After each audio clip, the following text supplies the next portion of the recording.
I'm at my mum's. I've had a busy couple of weeks, so I'm just going to give you an update because my vlogging schedule has been awful recently.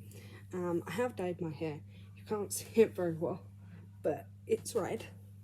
So yeah, I'm going to give you a brief overview of what I've read so far in November. As we're coming up to the end of the year, and I'm trying to hit my goal of 200 books. So far this month, a lot of non-fiction. Very unusual for me, but so I read the Masters of Medicine by Andrew Lamb.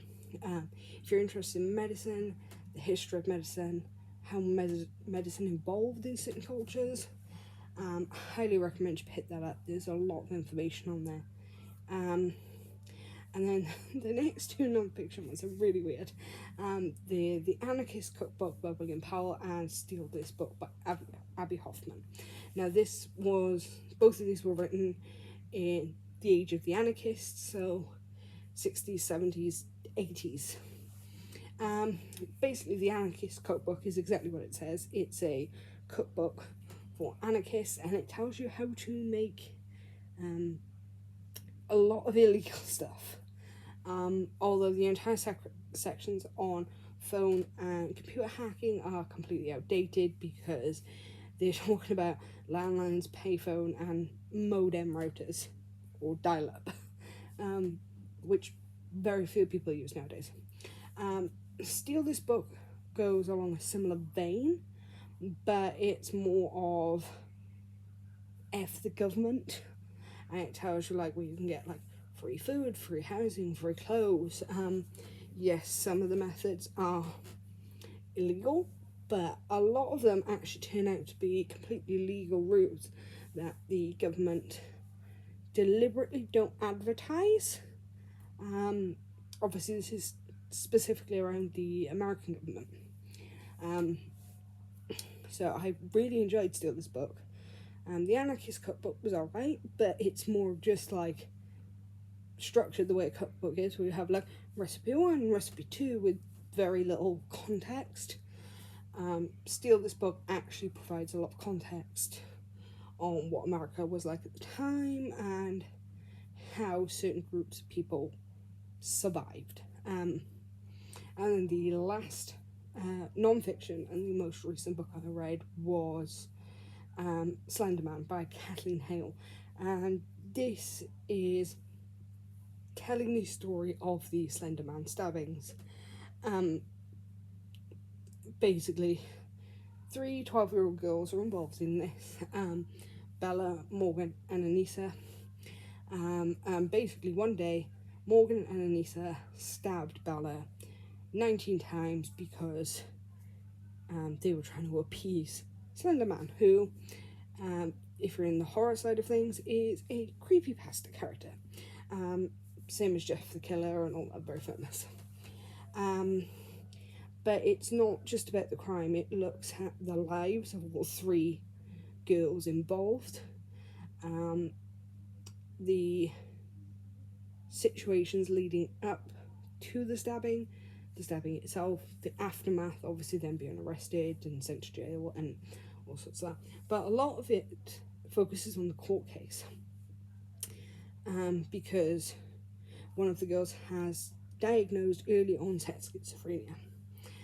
Although she doesn't officially get her diagnosis until she's incarcerated, but it's very obvious because her father has schizophrenia, and mental health disorders like that can be inherited or run in families, and a lot of the signs and symptoms that Morgan had developed schizophrenia were deliberately ignored by her parents, who recognised them, and then other adults around her, teachers, etc., just labelled her as, a weird kid, a loner kid, and she was doing things like talking to imaginary friends for attention.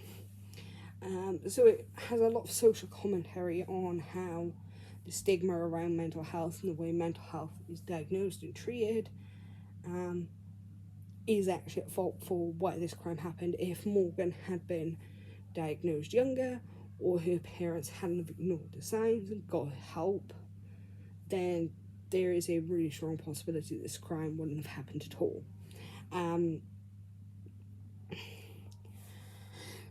So, for me, it was heartbreaking at times to read, because you're constantly reminded that all three of these girls are 12 years old when this crime happens. And the thing I found particularly heartbreaking was Anissa was granted a conditional release, because both were not sent to jail, they were both confined to a mental institution.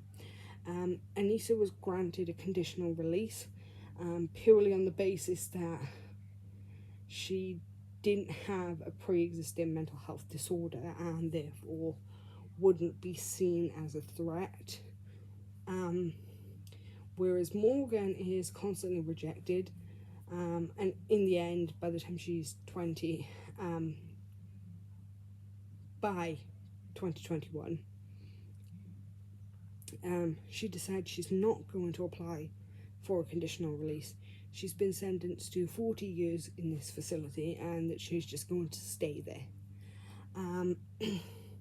Which is heartbreaking, because you realise that by the time she leaves the facility, she is not going to know how to function in society because of the age she was when she was incarcerated, and B, she's not going to know how to form normal relationships and friendships because she hasn't been able to socialise with people the same age as her since she was 12, which is heartbreaking.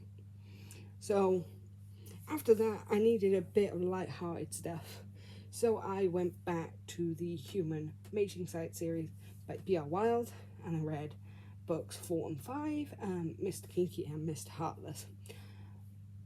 Mr. Kinky was on the fence for me. It was a book where, at that point in the series, I was actually considering, like, is this going anywhere, or are these just going to be really short, smutty novellas, which I do like, but in a long series like this, 13 novellas, I was wondering if there was a point to the series.